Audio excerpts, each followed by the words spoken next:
Sabe o que dói mais do que palavras? O silêncio.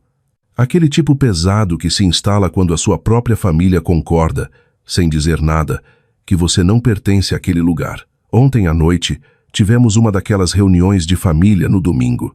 Achei que fosse sobre a aposentadoria do papai ou talvez o mais novo drama da Bianca. Mas, em vez disso, minha irmã se virou para mim com um sorriso no rosto e disse: "Ninguém quer você aqui." E meus pais? Eles apenas concordaram com a cabeça. Nenhum pingo de hesitação, nenhum protesto, nenhuma defesa. Apenas concordância. Eu não discuti, não gritei. Apenas me levantei, passei por eles como um fantasma e fiz minhas malas em silêncio. Agora é de manhã. Estou acordando no sofá do meu amigo, sem cheiro de café da manhã, sem olhares de julgamento, apenas 39 chamadas perdidas das mesmas pessoas que disseram que eu não importava. Engraçado. Agora eles de repente se lembram de que eu existo, e isso muda tudo. Crescendo, aprendi cedo que ser a filha do meio significava ser invisível. Minha irmã mais velha, a Bianca, era a realização dos sonhos deles, a beleza da família, a que trazia troféus e aplausos. Meu irmão mais novo, o Lucas, era o caçula, barulhento, bagunceiro e de alguma forma sempre perdoado. E eu, Mariana, era a quieta, a que seguia as regras, tirava notas decentes, mantinha a cabeça baixa, não excepcional o suficiente para ser exaltada, nem rebelde o suficiente para ser castigada. Eu existia em algum lugar no plano de fundo, confiável e esquecível. Nos aniversários, a Bianca tinha bolos de confeitaria famosa e festas em buffet. O Lucas tinha festas temáticas com balões e a rua inteira convidada. Eu ganhava um bolo de padaria e um desculpa, filha, estivemos muito ocupados ultimamente. No jantar, se eu tivesse algo a dizer, geralmente era interrompida pelo novo estágio da Bianca ou por uma história do futebol do Lucas. Minha voz sempre parecia desaparecer no ruído. Lembro-me vividamente de um Natal. Passei semanas economizando o dinheiro do meu estágio na livraria para comprar para a mamãe uma edição rara de um livro de receitas que ela mencionou uma vez. Embrulhei com cuidado. Escrevi um cartão. Ela abriu, sorriu educadamente e disse: "Obrigada, Mariana." E logo se virou para o presente da Bianca, um kit de perfumes caros numa sacola brilhante, e exclamou: "Uau! Isso é perfeito. Você sempre sabe exatamente o que eu gosto." Ninguém notou a maneira como meus dedos se contorceram sob a toalha de mesa. Não foi uma grande traição única. Foi a morte por 1000 pequenos esquecimentos. A gota d'água não foi dramática, foi silenciosa. Eu tinha ganhado um prêmio estadual de artes visuais. Pensei que talvez desta vez eles me vissem, que ficariam orgulhosos. No jantar, coloquei o certificado ao lado do prato do papai. Ele nem levantou os olhos do celular, respondendo e-mails do trabalho. A Bianca riu. "Que fofo, Mari. Isso é tipo um hobby." Não era nem desprezo, era apenas descaso. Foi isso que doeu mais. Não o ódio, não a raiva, mas a indiferença. Comecei a guardar as coisas para mim, minhas vitórias, meus medos, meus pensamentos, porque qual era o sentido de falar se ninguém realmente ouvia? Eu não estava amarga, não naquela época, apenas cansada, quieta, anestesiada, mas lá no fundo, eu tinha esse desejo silencioso de que um dia eles se arrependessem de me ignorar. Eu não queria vingança, eu só queria importar. Foi isso que fez a reunião de família de ontem à noite doer de um jeito diferente. Não veio do nada. Foi o carimbo final em uma longa lista de rejeições. E agora, pela primeira vez em anos, eu não estava me sentindo anestesiada. Eu estava me sentindo lúcida. Minha irmã Bianca nasceu com um holofote que nunca parecia desligar. Não era só que ela fosse bonita, com aquela genética abençoada dos Albuquerque que todos comentavam. Não era só que ela passava nas provas sem estudar muito. Era a maneira como o mundo, especialmente nossos pais, se curvava em direção a ela como se ela fosse a gravidade.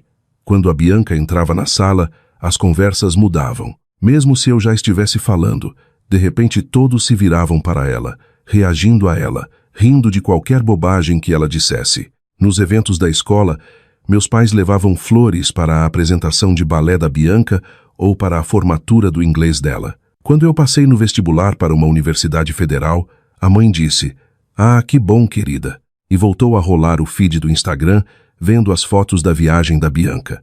Tudo na nossa casa parecia feito sob medida para ela. Horários de jantar baseados na academia da Bianca. Férias em família, para onde a Bianca quisesse ir. Até o layout da sala foi alterado para que a poltrona favorita dela tivesse a melhor visão da TV.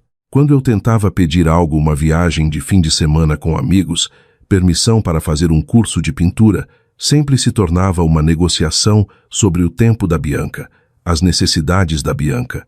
Talvez outra hora, Mariana, sua irmã está numa fase difícil. Seja compreensiva. Não era apenas favoritismo, era órbita. O resto de nós girava em torno dela, e a parte mais doentia, a Bianca sabia. Ela usava isso como uma coroa. Ela não precisava ser má comigo, porque ser gentil era opcional. O silêncio dela, sua indiferença casual, seus sorrisinhos de canto quando eu levava bronca, eram suficientes. Parecia que ela gostava de saber que tinha poder, mesmo sem precisar usá-lo. E quando ela usava, era sempre sutil.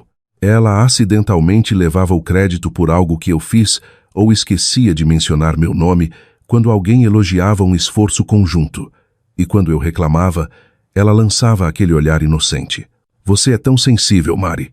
Essa frase, você é muito sensível, era uma arma, usada para descartar, desacreditar, desvalorizar, usada para me fazer questionar minha própria realidade, e eu acreditei por anos.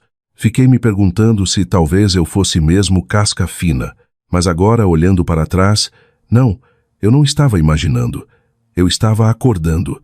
A Bianca tinha um jeito de fazer de cada espaço o seu reino e do resto de nós seus súditos. E ontem à noite, quando ela disse, ninguém quer você aqui, não foi um ataque novo, foi o veredito final num julgamento que eu nem sabia que estava perdendo. Mas a questão é, reis caem, rainhas calculam mal. E a Bianca, ela não tinha ideia de que aquela que ela achava que não tinha poder, tinha finalmente parado de jogar o jogo dela. Eles chamaram de conversa em família, mas parecia mais uma emboscada. Era domingo à noite, aquele tipo de noite em que o ar parece parado demais, como se estivesse prendendo a respiração. O papai mandou mensagem no grupo da família, algo raro, dizendo para nos reunirmos na sala depois do jantar. Sem motivo, sem contexto. Cheguei na hora. A Bianca já estava aninhada no lugar dela no sofá, pernas dobradas, perfeitamente arrumada em seu conjunto de moletom combinando e com aquela expressão presunçosa. A mãe estava sentada com seu sorriso tenso de sempre, segurando uma xícara de chá. O pai estava recostado, braços cruzados como um gerente prestes a demitir alguém. O clima estava pesado. Sentei-me devagar, tentando ler o ambiente. Sobre o que é isso? Perguntei. A Bianca sorriu como se estivesse esperando por aquela pergunta. É sobre você, disse ela docemente. E como sua atitude ultimamente tem sido exaustiva. Meu maxilar travou. Como é? Você tem sido tão negativa, acrescentou a mãe. Sempre distante, sempre fria. Eu tenho ficado quieta, corrigi. Não negativa, apenas cansei de tentar. O pai interveio. Veja, é isso que queremos dizer. Esse tom, essa amargura. É tóxico. Tóxica. Eles estavam me chamando de tóxica. A Bianca se inclinou para a frente. Você costumava ser tão prestativa, Mariana.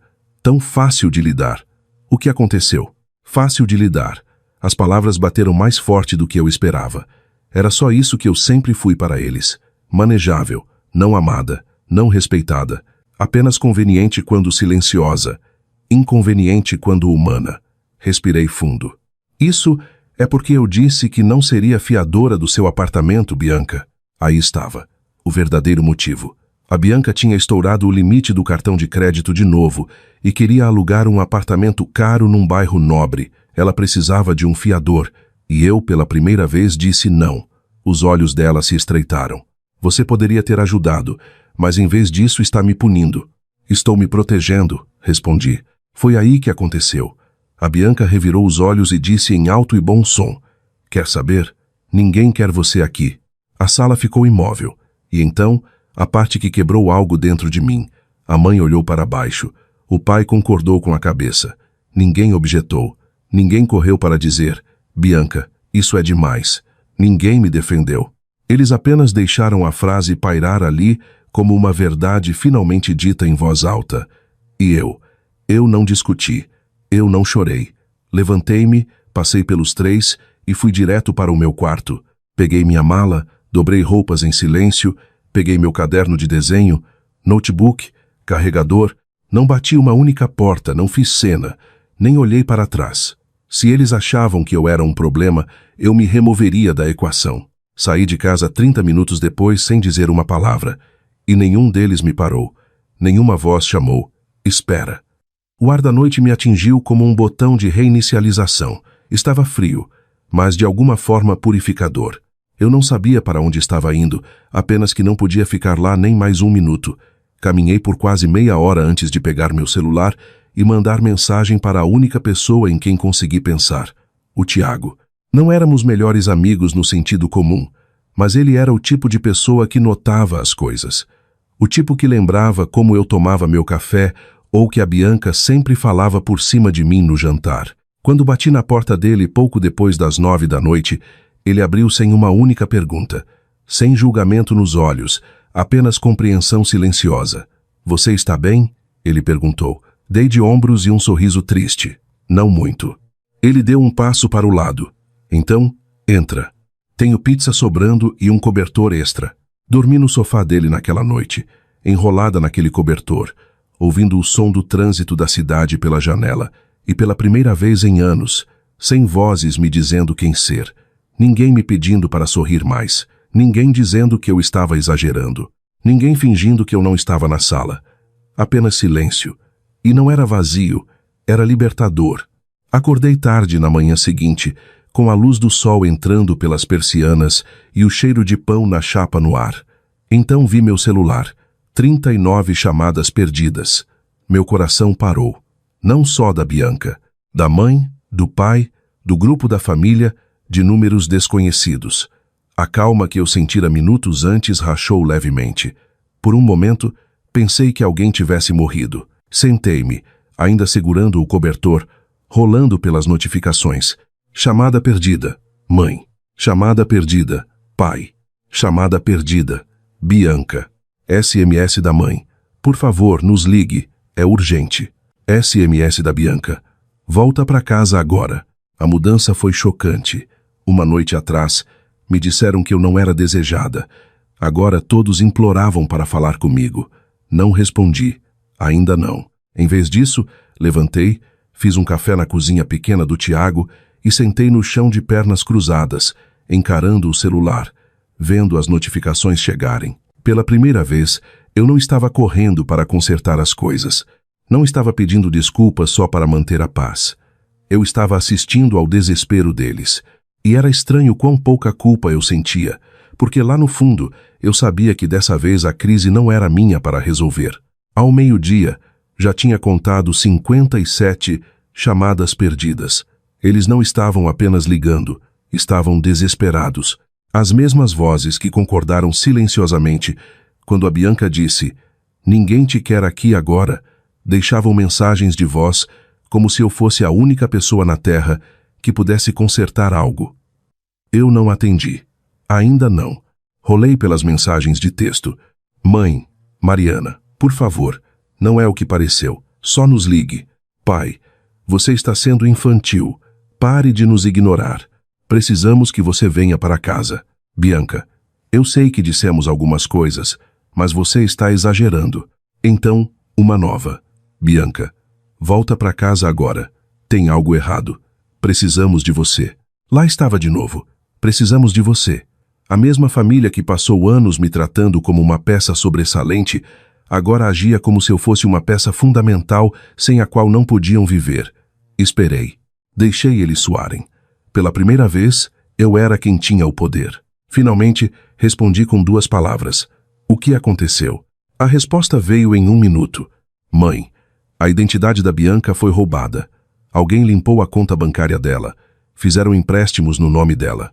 O banco congelou tudo por suspeita de fraude. Eles precisam de um contato de emergência ou do co-titular para verificar a assinatura e liberar o acesso presencialmente. E seu nome é o único na conta, de anos atrás, quando você ajudou ela a abrir. Pisquei. Espera, o quê? Aquela conta. Lembrei-me. A Bianca implorou para eu ser co-titular ou avalista quando ela fez 18 anos, porque ela não confiava nos nossos pais com as informações financeiras dela e precisava de alguém maior de idade para assinar junto, já que ela não tinha renda na época. Naquele tempo, fiquei lisonjeada. Ela me pediu. Pensei que talvez ela me valorizasse. Ela não valorizava. Ela só precisava de alguém para assinar um papel.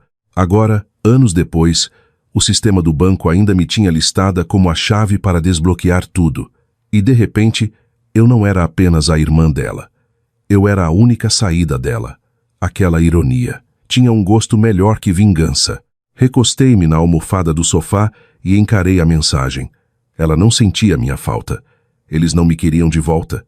Eles precisavam de mim. Há uma diferença. Uma grande diferença. 10 minutos se passaram. Depois 20. Mais mensagens seguiram. Pai. Não temos tempo para essa atitude. Apenas venha aqui. Mãe. Por favor, Mariana. Isso é sério. Não conseguimos acessar nada. Ela está desmoronando. E então a Bianca. Você vai mesmo me deixar passar por isso sozinha? Depois de tudo? Quase ri. Depois de tudo? Eu fui a excluída, a ignorada, rotulada de dramática, a quem disseram que não era desejada. Mas agora, de repente, eu era importante. Coloquei o celular na mesa de centro e soltei um longo suspiro. O Tiago entrou com uma tigela de cereal e levantou uma sobrancelha. Tudo bem? Assenti devagar. Sim, acho que estou. Então acrescentei, quase para mim mesma. Agora, vamos ver o quanto eles estão dispostos a rastejar. Eu não corri. Essa foi a melhor parte. Pela primeira vez, eu não era a que estava correndo, pedindo desculpas, me diminuindo para acalmar o caos de outra pessoa. Deixei passar mais 1 hora, depois 2. Deixei eles se contorcerem. Então, pouco depois das 3 da tarde, respondi. Me encontrem lá fora. Chego em 20 minutos. Não disse de onde eu vinha. Não disse que tinha dormido num sofá. Não disse que, pela primeira vez em anos, acordei sem o peso deles no meu peito. Peguei o carro do Tiago emprestado, ele jogou as chaves, sem questionar, e dirigi de volta para a casa que eu costumava chamar de lar. Parecia a mesma, mas eu não. Meus ombros estavam mais retos, meu rosto calmo, meu coração firme. Quando estacionei, os 3 já estavam do lado de fora. A Bianca andava de um lado para o outro, celular na mão, rímel, levemente borrado.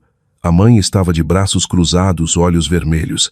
O pai estava rígido, como um homem cuja autoridade tinha sido finalmente questionada. Saí do carro, lenta e deliberada, sem sorriso, sem oi. Apenas. Então, quem vai me contar o que houve? A Bianca começou primeiro. Minhas contas estão travadas. Não consigo descongelar nada sem verificação presencial do co-titular. O banco disse que você ainda está no contrato. Eu não sei por que isso nunca foi mudado. Você nunca se importou em mudar, disse eu friamente. Porque você só pensa em mim quando precisa de algo. A Bianca piscou. A mãe deu um passo à frente. Mariana, por favor. Sabemos que é complicado, mas precisamos muito da sua ajuda. Olhei nos olhos dela. Ontem à noite, você concordou com a cabeça quando a Bianca disse que ninguém me queria aqui. Os lábios dela se abriram, mas nenhuma palavra saiu. O pai interveio, com a voz tensa. Não temos tempo para esse desvio emocional. Isso é uma emergência familiar. Levantei uma sobrancelha. Ah, agora eu sou família. Isso o fez recuar. A Bianca cruzou os braços. Olha, desculpa se você está brava. Eu não estou brava, interrompi. Estou acordada. Virei-me para todos eles, deixando meu olhar pousar em cada rosto. Por anos, aceitei ser invisível. Aceitei silêncio como amor, migalhas como elogio. Dobrei-me para ser o suficiente para pessoas que nem me viam. Ninguém é perfeito, disse a mãe, com a voz trêmula. Não, respondi.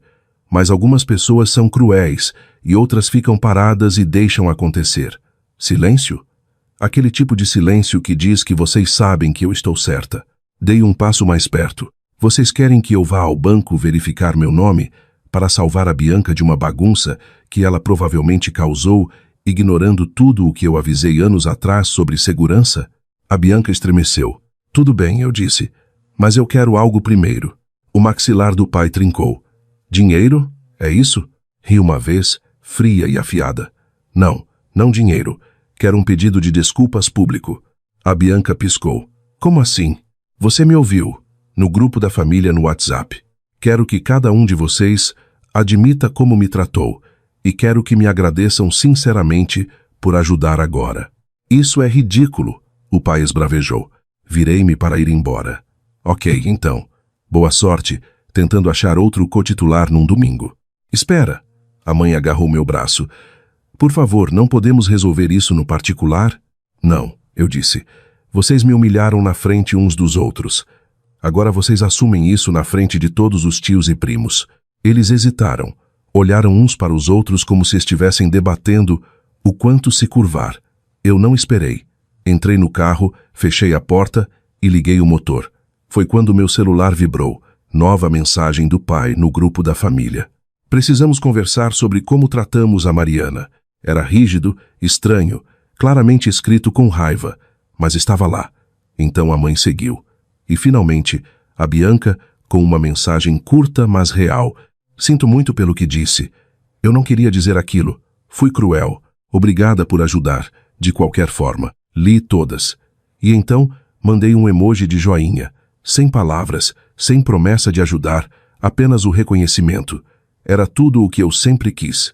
E agora que eu tinha, o poder havia mudado e não voltaria atrás.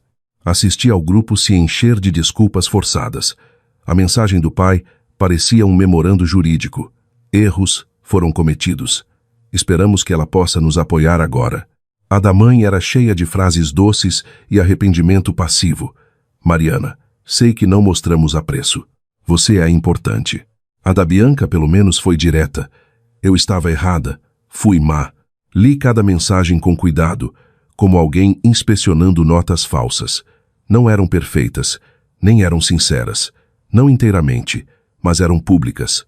Isso importava. Pela primeira vez, foram forçados a colocar em palavras o que eu carreguei em silêncio por anos. Então, dei a eles o que queriam. Quase. Digitei devagar. Vou pensar a respeito. E então silenciei o grupo. Naquela noite, pedi comida japonesa, coloquei uma música lo-fi e me enrolei no sofá do Tiago com um cobertor que não cheirava a velhas expectativas. Eu não fui ao banco, nem no dia seguinte, nem no outro. Deixei eles sentirem. Deixei eles provarem aquele desamparo, o mesmo tipo que me serviram por anos. Na sexta-feira recebi outra onda de mensagens, dessa vez mais frenéticas. Pai, estamos perdendo tempo. Por favor, vá ao banco. Mãe, estamos pagando multas. A conta está bloqueada. O nome da Bianca vai para o Serasa. E então a Bianca mandou a melhor de todas. Você vai mesmo me deixar afundar por causa de uma frase? Uma frase. Foi assim que ela chamou. Como se ninguém quer você aqui fosse apenas um deslize. Como se não tivesse sido construído ao longo de anos. Um golpe final apoiado por uma vida inteira de descaso. Então respondi. Você não afundou por causa de uma frase. Você afundou porque construiu sua jangada com o silêncio de todo mundo. Eu só desci dela. Lida. Sem resposta. Algumas horas depois recebi um correio de voz do meu pai. Ele não gritou, não tentou me culpar. Ele só parecia derrotado. Entendemos. Você não nos deve nada. Mas se fizer isso, nunca esqueceremos. Vamos consertar as coisas de alguma forma. De alguma forma. Esse era o problema. Eles sempre agiam como se consertar o passado fosse algo vago e opcional. Mas eu não respondi. Não para ele. Em vez disso, abri o grupo da família e deixei uma única mensagem. Vocês dão um jeito. Vocês sempre dão, sem mim. E pela primeira vez, eu sabia que não estava sendo cruel. Eu só tinha terminado. Sábado de manhã, acordei com o sol aquecendo meu rosto e o zumbido suave de um celular quieto, sem chamadas perdidas, sem textos cheios de culpa, sem demandas disfarçadas de preocupação. Apenas paz. Sentei-me, espreguicei-me devagar e me deixei respirar fundo, como se meus pulmões finalmente lembrassem como fazer isso. O Tiago já tinha saído para o trabalho. Deixou um bilhete na geladeira com o desenho de um sol sorrindo e uma mensagem. Se serve o cereal. Você sobreviveu à semana do inferno. Sorri. Um sorriso real. Pela primeira vez em muito tempo, eu não estava pisando em ovos. Não estava tentando ganhar um amor que deveria ter sido dado de graça. Não estava implorando para ser vista numa casa que só olhava através de mim. Eu estava sozinha, e estava bem com isso. Meu celular apitou uma vez. Apenas uma notificação. Um alerta do aplicativo do banco. Autorização de contato de emergência expirada. Novo usuário adicionado à conta.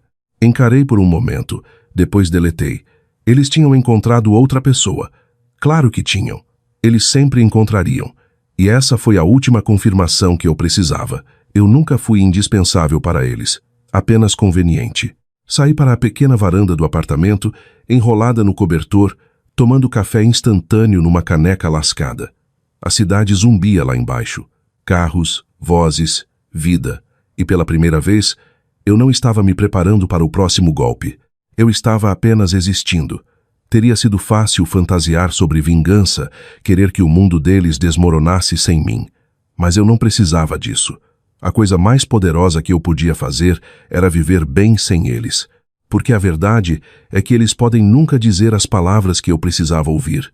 Podem nunca se tornar a família que eu merecia. Mas eu não precisava mais carregar o peso de esperar que eles fossem. Pensei na garota que eu costumava ser.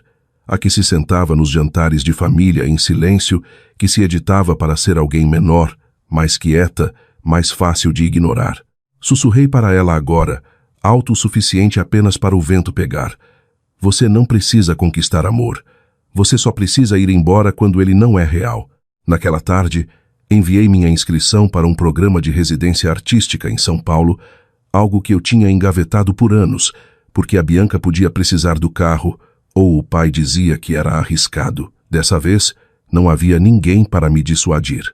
E naquela noite, enquanto me aninhava no mesmo sofá com tinta sob as unhas e liberdade no peito, percebi algo. Eles podem ter me dito que eu não era desejada. Mas ao ir embora, encontrei algo muito melhor do que a aprovação deles. Encontrei a mim mesma. Se você está numa situação onde seu valor é constantemente ignorado, lembre-se, a saída é, muitas vezes, o único caminho para se encontrar. Não espere pelo aplauso de quem nem te enxerga. Vá para onde você é celebrado, não apenas tolerado.